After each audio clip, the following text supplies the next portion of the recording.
What's going on, shrimp keepers? This is Rob with flipaquatics.com, and today we are looking at Jack's fish room. It is a Killifish fish room. You can see there's a ton going on here, so we'll try to unpack as much as we can. But I'm super excited, as always, to see another fish room and learn a little bit more from every hobbyist that I meet. Jack, I ask everyone this question. If you could give one piece of advice to everyone watching, what would it be? It doesn't have to be fish related. It could be life related or anything. Fish related. Change the water. Change the water? Keep that water clean, yeah. Wow. That's what Steve said too. So you guys are on the same page. You betcha. That's one of the most important things. They can go without food for a little while, a few weeks. Yeah. The adults can, not the fry, but the adults certainly can. But they've got to have clean water. Clean water. That's imperative. In plants, in water changes, and I like ram's horn snails. Yeah. Those three things keep them clean. Very cool. And the smaller the container, the easier it can get contained. And then when they hatch out, let me show you what we do. Yep. We have a little screw jar here, our little screw box. You know, you've seen these before. Oh yeah, where you usually keep Lowe's. tools on them. Yeah. So these, this is another chrome Ephiosimian. Let me show you. I take a hot glue gun and I patch up the hole here. And if we can see them, they're awful tiny. Can you see those? Oh yeah. They're really small. That's pretty cool. So these are ones that you pulled the eggs? Exactly. Now, what do you use for, like you said, you use methane blue, and then what was the other thing? Aquarisol. Aquarisol. Yeah, just one drop. That's a strong medication. And the idea is to keep down the bacteria, the fungus, and the green growth, the algae. Okay. And that way they stay a lot healthier. Let's see if I can. So you're still actively breeding a bunch of different stuff. Yeah, absolutely. Here's the South American annual. Let's get this out. And there they are. That's a real nice one. Oh, yeah, and these are ready to go to the shoe boxes. Okay, so they start out here, and then you move to the shoe boxes. And you learn after a while how quick to move them. Okay. Because they can be runted and deformed if you don't move them soon enough. You start crowding them. Now, are all the same, or every species is a little different? Every species is a little different on its timing when it's ready to hatch. So it's all just trial and error? Yeah, exactly. Exactly. And I have several boxes set up to hatch today. But unfortunately, we're not getting much of a hatch here. I have seen one baby in here so far. Let's see if I can't find him. You look at along the surface of the core or peat moss, whichever it is, and you see little golden eyes staring back at you. And then you know you're succeeding. Sometimes they just dive under the peat because they don't want to be seen. It's survival instinct. So you really enjoy it? Oh, I love it, yeah. It's been a great What got you into Killifish? I was in graduate school. My wife was in law school, and we were living on the east side between Granite City and Collinsville. And I walked into a pet shop in Granite City one day, and I saw a book called Enjoy Your Killifish by a guy named Turner. I've since met him. He's younger than I am. Really? He's a professor, and Bruce Turner is his name. He's from New York. And we hit it off, and I learned a lot about Killifish. And after I got that first book, I fell in love with him. So that's what got me in. That's so cool. So, and I've been passionate about the hobby. I put it on hold for about 10 years when the kids were a specimen of these fish that we brought back. Let's see if I can. They're kind of... oh, there's one. Yeah, do you see it? Is that the female or the male? It looks like the male. All right, let me pull a little stuff for you. I've got to refill this one. There he is. Look at the orange. Big difference. Isn't that something? These are much healthier ones than the other ones. They're A lot younger, probably. yeah, they're a good bit younger, and they're still producing eggs. I pulled out some eggs from the peat yesterday. It's amazing how big they are. I mean, they're huge. They're at least 3 inches. They get no, actually, this is 4 inches, but they get up to 8. Wow. I mean, they're edible. Nah. Yeah, the Isuacos, the Amazonas Indians catch them And eat them. charcoal. Now, are these ones that again spawn in pools and then they dry up every year? And they dry up. This is an apex predator, though. Okay. You don't find as many of them because they predate the other fish. They eat really? the other fish. So only toward the end of the rainy season, when things are starting to dry up, do you catch a lot of these. I was very fortunate. I caught 3 pair. And you were ecstatic, probably. Yeah, I was doing cartwheels. Because are they pretty rare in the hobby now? They're very rare. Are they? Yeah. Extremely rare. All of those Peruvian killifish, all of those annual fish are very rare. That's an annual. It's called Pteralibius backermani.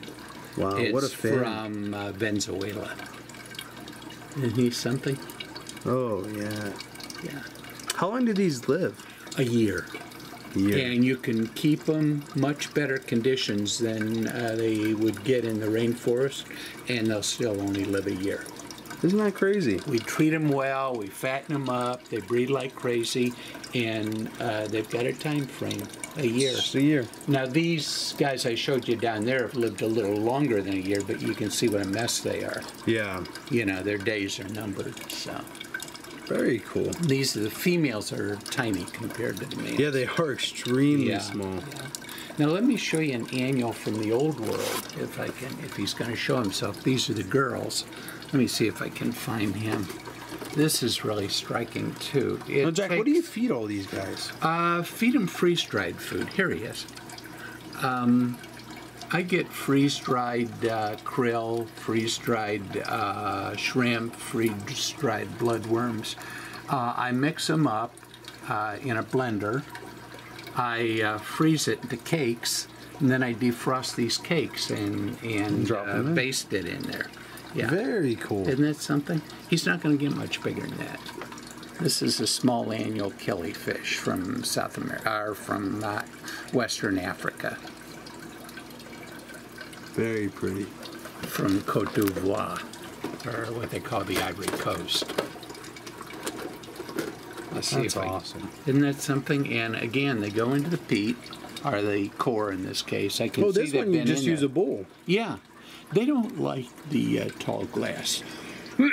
They like the wide open spaces of the bowl. And you can see that peat has been fooled with. If it hasn't, it's nice and level. Now this is the most valuable of the South Americans. This one is called Pteronatus dolichopterus. It was named by a friend who lived across the river. He was a professor at Southern Illinois University. Oh, and he discovered them? He erected the genus. They were discovered considerably before this. Let me see if I can find the male. These are girls. You'll know when we see the male. He's going to be very striking. There he is. They're young. Oh, big difference. But he's going to be very stunning when he matures. He'll be twice that big. Are these annuals as well? These are annuals, yeah. Takes 9 to 12 months for these guys to hatch. I incubate them in a small incubator over on that wall. And you got to wait, you got to be patient. You did these stands. Yeah. What a unique way to do it. Yeah, that's electric.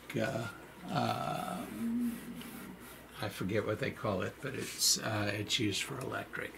But yeah, I've got a nut up there, and I just tighten it to level out this 2x12. What a great way to do it. Yeah. So the bottom is actually the wood's leveling it, right? Yeah. Uh-huh. And then everything else is just off of there. Right. It's 2x12, and I tied these together with lag bolts, so they're real solid. Painted it with marine varnish. What a unique way to do it. Yeah. Well, I wanted something more open than the standard 2x4s. Oh yeah, because like this, all of a sudden it's wide open. Yeah. You can see everything. Yeah, so you really don't have to worry about exotic filters. No, just simple sponge filler, right? And that's all you need. Yeah, and lots of plants. They love the plants. This is where they hide the babies. Lots of hornwort. Nice. And we Missourians have got our own hornwort. It's called Missouri hornwort. Is it? Doesn't shed fronds like some of the other hornworts do. Gotcha. So it holds up. Is it native to around here? It's native. Yeah, it's native to southern Missouri, isn't it? It is. Yeah, Mike got some it. pretty ones. Yeah, isn't that gorgeous? That's a South American annual killifish. Yeah, that is gorgeous. It's from a group called Spectrolevius. And you focus just on killifish, right? No, not really. I focus on Old World, New World, small cichlids. Do you? Yeah. Are they in this room as well? They are. They are. Wow, you got a ton of tanks. Show you around. How many tanks do you have total? Well, I haven't counted them up. It varies because, you know, sometimes I take some of these out of commission.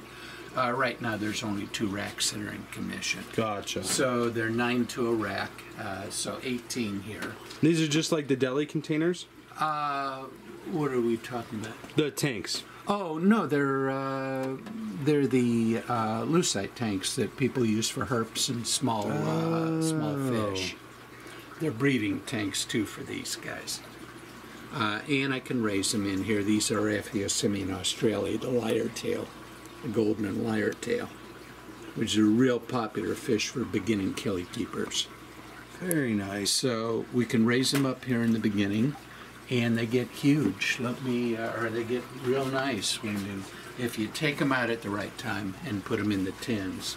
Let me show you a rare one that I caught in South America. This is just the beginning. I'll show you how big they get. Let's see if we can see them. There's a few down at the bottom. Let's get them back here so you can see if I can't coax a few out here. This one's called Moima quii. And you collected these yourself? I collected them myself, caught them myself in how cool the is that? rainforest. Oh, it was incredible. So how many collecting trips have you been on? I've been on international. I've been on 3. One in 1998 with Cameroon. I was very fortunate. I went with 2 professors.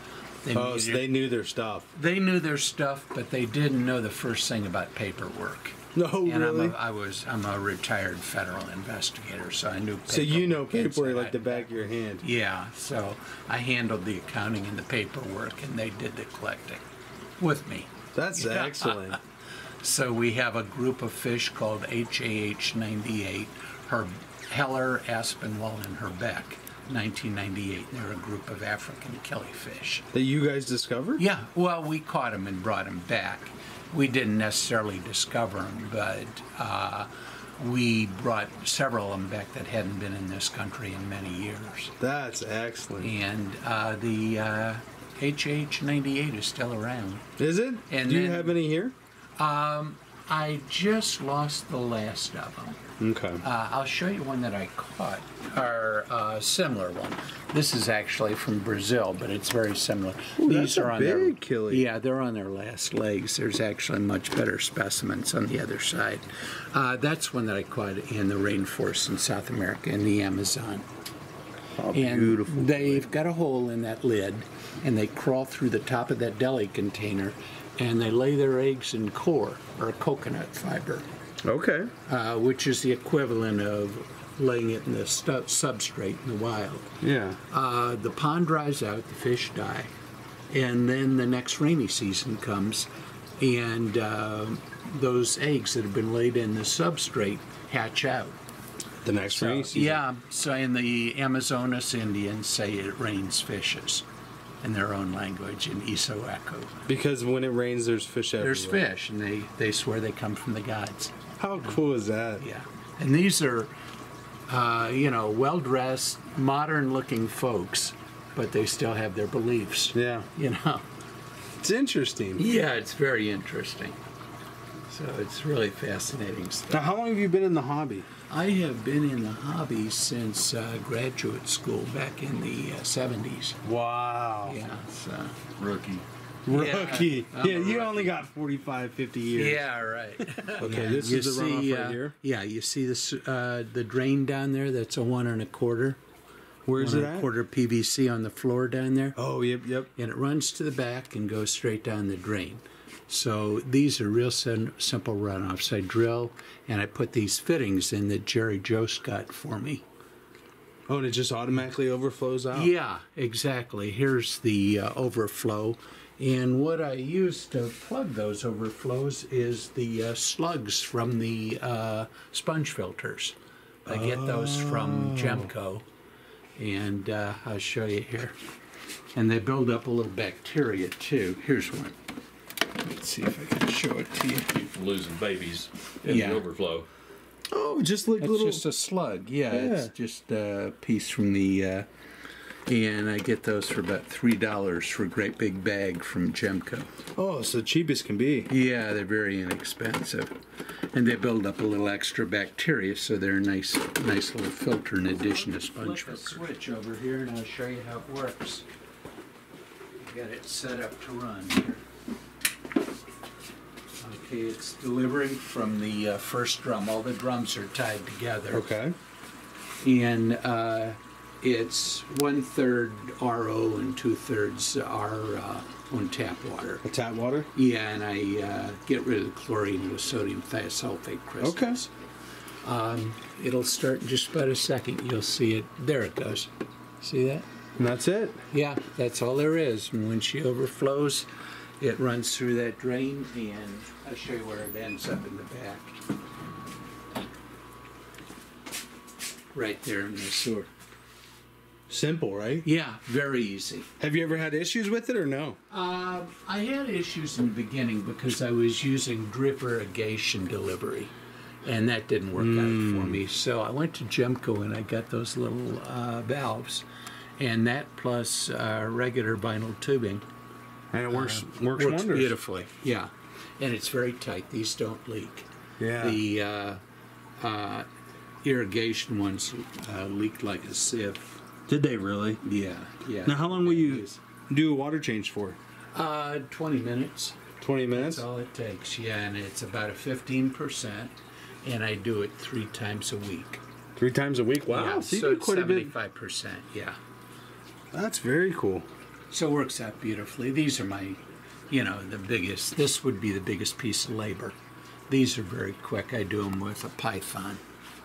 Oh, these ones? And the lighting you have is just overhead lighting? Yeah, it's T8s. Okay. And the plants seem to be doing just fine. Yeah, they're doing great. That's thanks to Gary Lang. He recommended these T8s when I was building my fish room. Wow. Don't give Gary credit.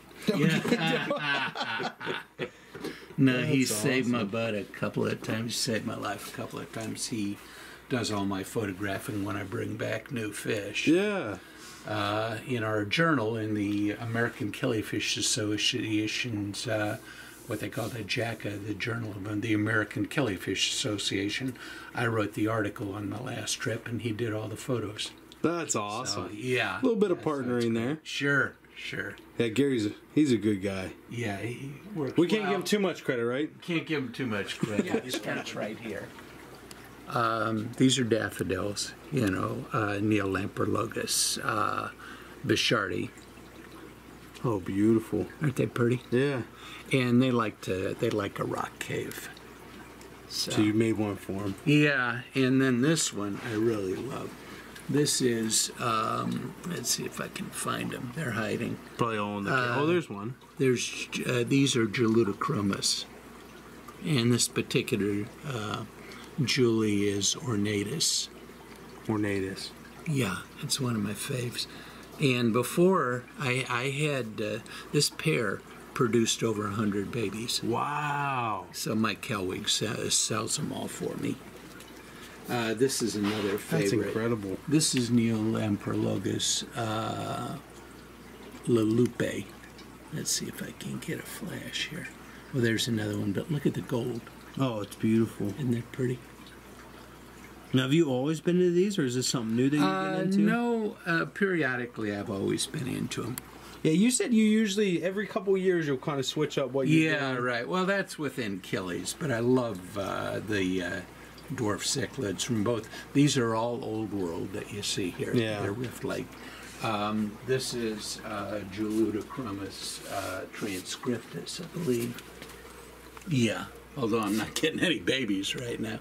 I got about 4 fry and they stopped. and I'm not sure. Oh, there's one right there. Yeah, there's a little baby there. There's only about 4 of them. But they love these caves. Yeah. When I had the ornatus, they kept producing babies. These guys made 4, and then they quit. They shut down. Have you moved the rocks around? I haven't. You think that's a good idea? No, they don't like disruptions. Oh, okay. So when they start breeding, All some right. people have moved rocks to get fry out, and then they'll no. stop for several months and Yeah. things get disrupted. I have in the past moved the rocks around. Yeah, they so that they could be really it. like stability. Yeah. Yeah, we were just talking about that earlier today. Yeah. The catfish you see there are from our first trip to Peru in 2013. Wow, look how big she is. It's gold lineatus, yeah. Isn't that something? How cool is that to go collect them? Oh my God, it was so incredible. Let's see if I can't show you the big catfish.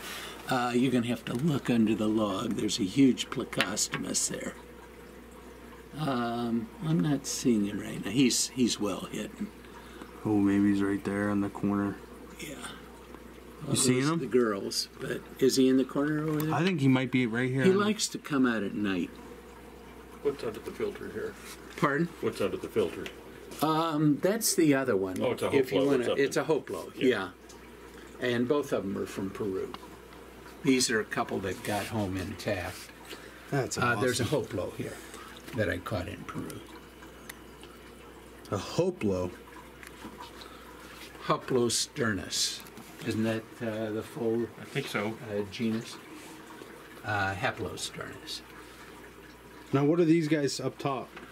These are killifish. That one is one of the prettiest of all the old world killifish. That's called an epiplates. Nice blue And on it's them. Epiplates lamatii. This one, I'm not sure. That's a girl. I got rid of them. These are what are called chromaphiosimians. Those are girls. Let me show you the males, or the Okay. boys. These are really stunning. They're down here. Let's get it to where you can see them real well. These are still girls. Let me find your boy. There he is. Oh, yeah. Isn't that something? Look at this one. Oh, Killies just, they have quite Yeah. the color. And chromaphiosimians are an exceptionally neat killie. They're really striking. Now, how are these for spawning? Pretty frequent? Very frequent. Yeah, they lay eggs in the mop, and you can either let them go and they'll hide in the hornwort, or you can pick them and keep them in a jar with a little formula. Yeah. It involves methylene blue and a little aquarisol and a little salt. And they hatch out in 25 to 31 days. Very cool. Yeah. Now, could you keep them in peat to make them last longer? You can, but I haven't had as much luck with peat. Interesting. Okay. I have more luck with You can see 'em solution. growing Up in here. There's one. Yeah, you have a lot of grow out. Yeah. Yeah. So Killifish, it's a hands-on. You bet Hands-on it is. experience. It doesn't have to be if you have enough Java moss Oh, and yeah. hornwort. It doesn't have to be, because a lot of them raise the babies in the tank and don't bother that first generation. Yeah. But when that first generation starts growing, you're not going to get another generation, Yeah. because they'll predate them, they'll eat them, Gotcha. because they don't want any competition. Yeah. So they'll eat them all. Yeah, yeah. You betcha. Well, awesome. Well, So. Jack, thank you so much for letting Okay, us my view your fish pleasure. room. It's always great to see. And right. thank you for your knowledge and everything All like right. that. So, Right. Jack, Okay. you guys have a good one. We'll talk to you guys later. Okay.